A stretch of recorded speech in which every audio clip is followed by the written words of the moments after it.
Hello folks, welcome back. In this tutorial, we are going to talk about relationships and why we need them. So far, what we have done is we have created two objects, position and the candidate object. We have created a couple of fields in those, in the position and the candidate object. Like it looks like a table. If you can consider it as a table, then this is the position table and these are the fields. And this is the candidate table and with the fields. Now, the problem here is there is no way we can address following issues like which candidate applied to which position. There is no way we can figure out.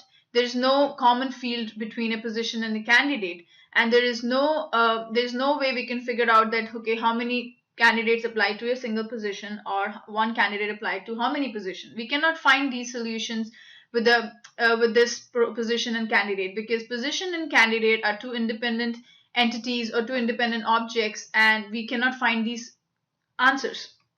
So the solution to this problem is the one way we can do is instead of creating two different objects like position and candidate, we can create one single object with all the fields which includes the position fields as well as the candidate fields. So you can imagine a object like a position candidate together and it will have the fields from the position as well as from the candidate like everything.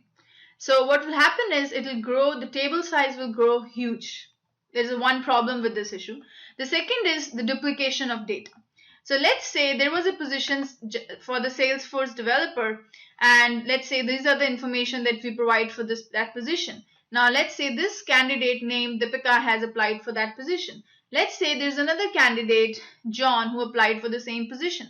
So basically there is a lot of duplication of data involved here. We will be repeating the same information like position title, job description, skills required, max, minimum pay, location for these two candidates. So there will be a lot of duplication.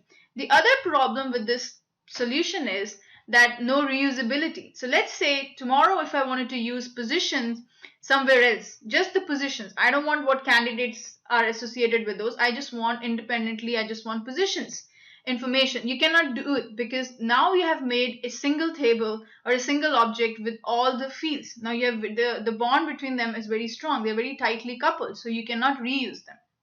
So this is the issues with the solution one. Now the solution number two is we'll talk about is a relationship. We'll talk about what are relationships and what are different types of relationships that are available in Salesforce in our next tutorial. Till then, stay tuned and thank you.